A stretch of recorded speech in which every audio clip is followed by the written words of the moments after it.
देवोत्थनी एकादशी। कार्तिक मास की शुक्ल पक्ष की एकादशी को देवोत्थनी एकादशी के नाम से जाना जाता है। इस एकादशी को देव उत्थान एकादशी और प्रबोधिनी एकादशी के नाम से भी पुकारा जाता है। हिंदू धर्म की मान्यता के अनुसार देवोत्थनी एकादशी के दिन भगवान विष्णु पूरे 4 माह के पश्चात योग निद्रा से जागृत होते हैं। इस दिन भगवान विष्णु की पूजा किए जाने का विधान है। साथ ही देव उत्थान के लिए विशेष प्रकार की पूजा की जाती है। आषाढ़ मास की शुक्ल पक्ष की एकादशी को देवशयनी एकादशी से कार्तिक मास की शुक्ल पक्ष की एकादशी तक भगवान विष्णु योग निद्रा में रहते हैं। प्रबोधिनी एकादशी से मांगलिक कार्य आरंभ हो जाते हैं। देवोत्थनी एकादशी पर तुलसी विवाह करना बहुत पुण्यदायी माना जाता है। देवोत्थनी एकादशी के व्रत और पूजा की विधि। देवोत्थनी एकादशी पर भगवान विष्णु के पूजन का विधान है। जैसा कि इस एकादशी के नाम से ही पता चलता है कि इस दिन भगवान विष्णु से योग निद्रा से जागने की प्रार्थना की जाती है। देवोत्थनी एकादशी का व्रत भी एक दिन पूर्व यानी दशमी तिथि की रात्रि से प्रारंभ हो जाता है। साधक को दशमी की रात्रि से ब्रह्मचर्य का पालन करना चाहिए। देवोत्थनी एकादशी के दिन प्रातःकाल घर की सफाई के बाद स्नानादि नित्य क्रिया से निवृत्त होकर पूजा स्थान पर पूर्व दिशा की ओर मुख करके भगवान विष्णु का ध्यान करते हुए देवोत्थनी एकादशी के व्रत का संकल्प ले। घर के आंगन में भगवान विष्णु के चरणों की आकृति बनाकर उसको धूप से बचाने के लिए ढक दे। फिर खड़िया से लीप कर गेरू से चौक बनाए उस पर खीर, पूरी, मिठाई, सिंधाड़े, बेर, गन्ना और ऋतुफल रखें। फिर उसे भी किसी से ढक दें। गेरू से ओखली पर भी चित्र बनाएं। फिर भगवान विष्णु की विधि विधान से पूजन करें। पंचामृत से उनका अभिषेक करें। फिर उन्हें सिंहासन पर बैठाकर चंदन से उनका तिलक करें। वस्त्र, गंध, पुष्प आदि अर्पित करें। ऋतुफल अर्पित करके भगवान को भोग लगाएं। देवोत्थनी एकादशी के महात्म्य और श्री विष्णु सहस्रनाम का पाठ करें। भगवान विष्णु की आरती करें। तत्पश्चात हाथ जोड़कर भगवान से प्रार्थना करें। भगवान विष्णु और उनके भक्तों का ध्यान करके सबको प्रसाद और पंचामृत बांटें। फिर स्वयं भोजन करें। भोजन में सिर्फ फलाहार का सेवन करें। रात्रि में घरों के द्वार पर, मंदिर में, पूजा स्थान पर, तुलसी के सामने और अन्य स्थानों पर दीपक जलाएं। रात में भगवान का भजन कीर्तन करें। अगले दिन द्वादशी को ब्राह्मण को भोजन कराएं और दक्षिणा देकर संतुष्ट करें। देवोत्थनी एकादशी के व्रत में आचरण सात्विक रखें और दुर्व्यसनों से दूर रहें। देवोत्थनी एकादशी व्रत के नियम। देवोत्थनी एकादशी पर भूल कर भी यह काम ना करें। इस दिन स्त्रियां सिर से स्नान न करें, अर्थात बाल न धोएं। भोजन में चावल का सेवन न करें। व्रत करने वाला इस दिन ब्रह्मचर्य का पालन करे। मौन रखे, अन्यथा कम बोले, बिल्कुल भी क्रोध ना करे। अपने आचरण पर नियंत्रण रखें। देवोत्थनी एकादशी व्रत कथा। भगवान श्री कृष्ण ने कहा, हे अर्जुन, तुम मेरे बड़े ही प्रिय सखा हो। हे पार्थ, अब मैं तुम्हें पापों का नाश करने वाली तथा पुण्य और मुक्ति प्रदान करने वाली प्रबोधिनी एकादशी की कथा सुनाता हूँ। श्रद्धा पूर्वक श्रवण करो। इस विषय में मैं तुम्हें नारद और ब्रह्मा जी के बीच हुए वार्तालाप को सुनाता हूँ। एक समय नारद जी ने ब्रह्मा जी से पूछा, हे पिता, प्रबोधिनी एकादशी के व्रत का क्या फल होता है? आप कृपा करके मुझे यह सब विधान पूर्वक बताएं।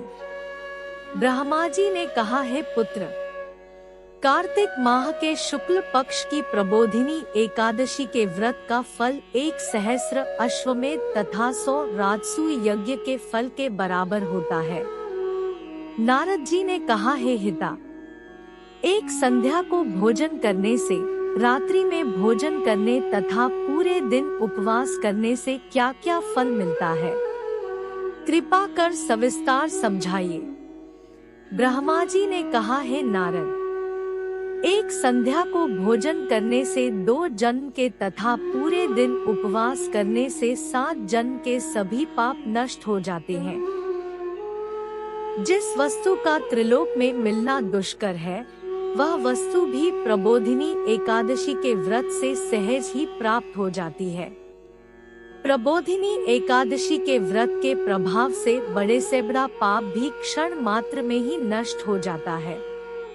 पूर्व जन्म के किए हुए अनेक बुरे कर्मों को प्रबोधिनी एकादशी का व्रत क्षण भर में नष्ट कर देता है।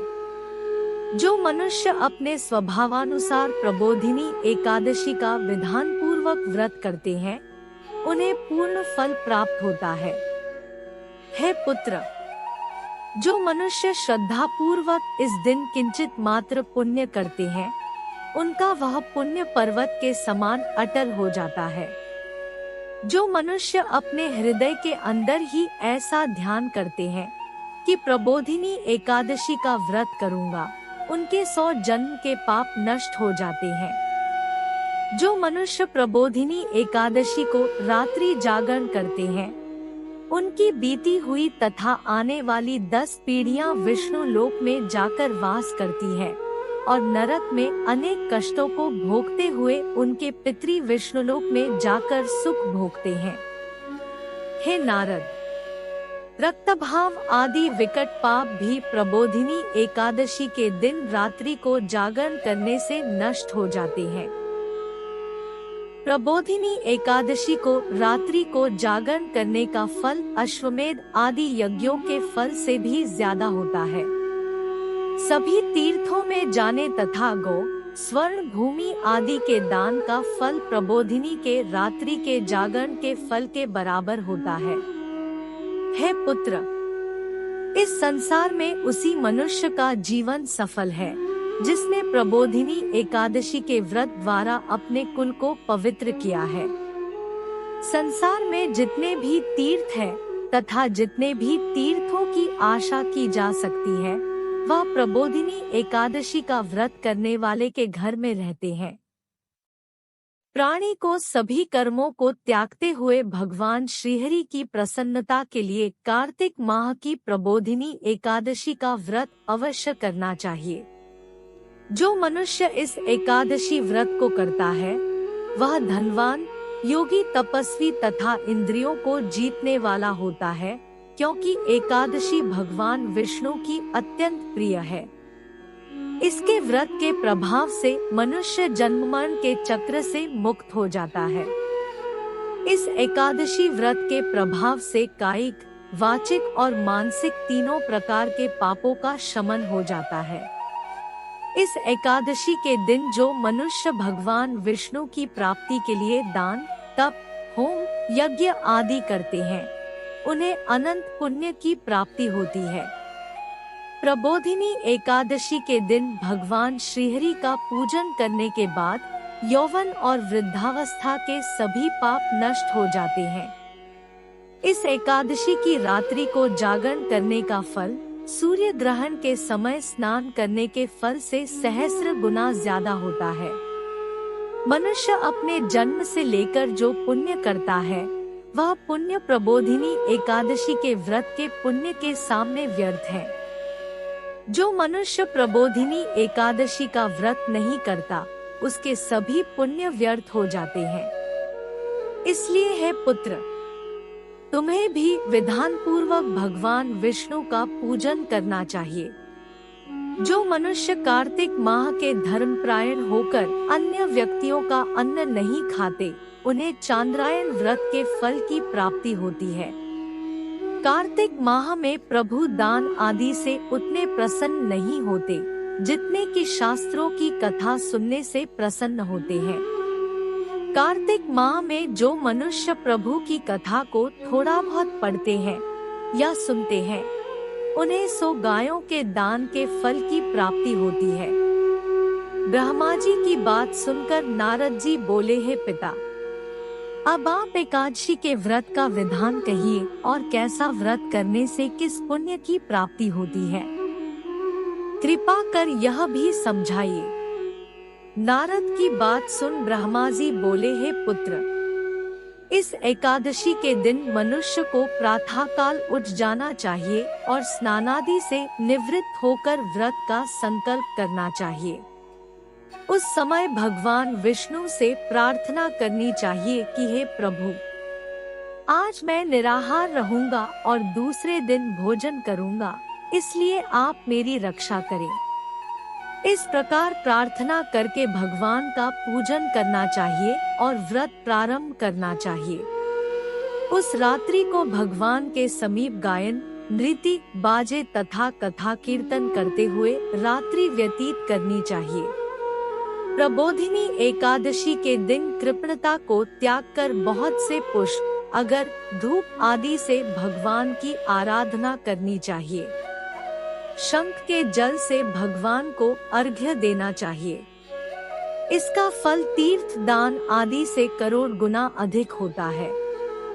जो मनुष्य अगस्त्य पुष्प से भगवान का पूजन करते हैं, उनके सामने इंद्र भी हाथ जोड़ता है।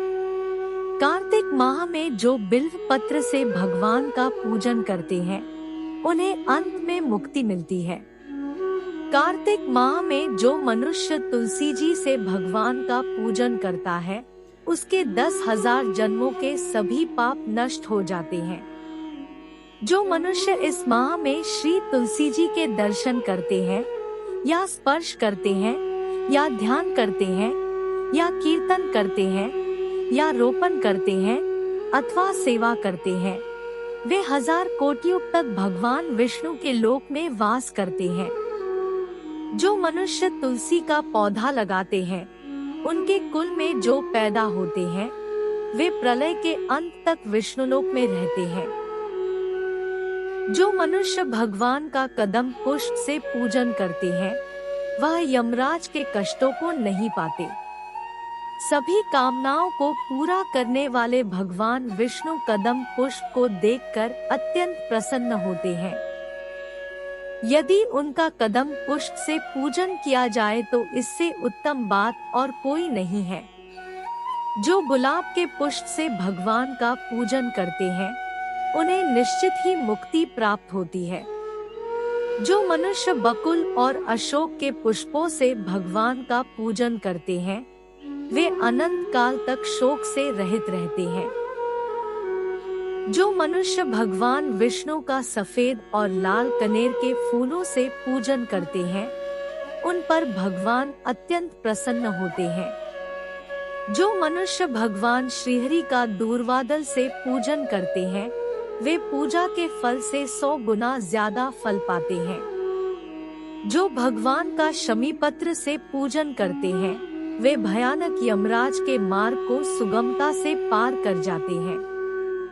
जो मनुष्य चंपक पुष्प से भगवान विष्णु का पूजन करते हैं, वे जीवन मृत्यु के चक्र से मुक्त हो जाते हैं।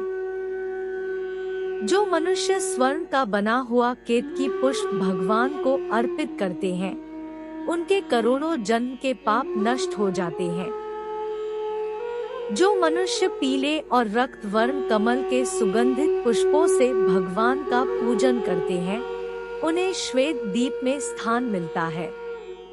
इस प्रकार रात्रि में भगवान का पूजन करके प्रातःकाल शुद्ध जल की नदी में स्नान करना चाहिए। स्नान करने के उपरांत भगवान की स्तुति करते हुए घर आकर भगवान का पूजन करना चाहिए। इसके बाद ब्राह्मणों को भोजन कराना चाहिए और दक्षिणा देकर आदर सहित उन्हें प्रसन्नता पूर्वक विदा करना चाहिए। इसके बाद गुरु की पूजा करनी चाहिए और ब्राह्मणों को दक्षिणा देकर नियम को छोड़ना चाहिए। जो मनुष्य रात्रि स्नान करते हैं उन्हें दही और शहद दान करना चाहिए। जो मनुष्य फल की आशा करते हैं उन्हें फल दान करना चाहिए। तेल की जगह घी और घी की जगह दूध, अन्नों में चावल दान करना चाहिए। जो मनुष्य इस व्रत में भूमि पर शयन करते हैं उन्हें सब वस्तुओं सहित शय्या दान करना चाहिए। जो मौन धारण करते हैं उन्हें स्वर्ण सहित तिल दान करना चाहिए। जो मनुष्य कार्तिक माह में खड़ाऊं धारण नहीं करते उन्हें खड़ाऊं दान करने चाहिए। जो इस माह में नमक त्यागते हैं उन्हें शक्कर दान करनी चाहिए। जो मनुष्य नित्य प्रति देव मंदिरों में दीपक जलाते हैं उन्हें स्वर्ण या तांबे के दीपक को घी तथा बत्ती सहित दान करना चाहिए। जो मनुष्य चातुर्मास्य व्रत में किसी वस्तु को त्याग देते हैं उन्हें उस दिन से उस वस्तु को पुनः ग्रहण करना चाहिए। जो मनुष्य देवोत्थनी एकादशी के दिन विधान पूर्वक व्रत करते हैं उन्हें अनंत सुख की प्राप्ति होती है और अंत में स्वर्ग को जाते हैं। जो मनुष्य चातुर्मास्य व्रत को बिना किसी बाधा के पूर्ण कर लेते हैं उन्हें दोबारा जन्म नहीं लेना पड़ता। जिन मनुष्यों का व्रत खंडित हो जाता है उन्हें दोबारा प्रारंभ कर लेना चाहिए। जो मनुष्य इस एकादशी के महात्म्य को सुनते व पढ़ते हैं अश्वमेध यज्ञ के फल की प्राप्ति होती है। कथा सार। वेदाध्ययन, तपस्या व त्याग की दृष्टि से चातुर्मास्य का नियम अति महत्वपूर्ण है। भगवान श्रीहरि की भक्ति में लीन होने के लिए यह समय अति उत्तम होता है। गृहस्थ व्यक्ति भी चातुर्मास्य में भगवान विष्णु की भक्ति का पूरा लाभ उठा सकते हैं। बोलो भगवान विष्णु और लक्ष्मी माता की जय हो।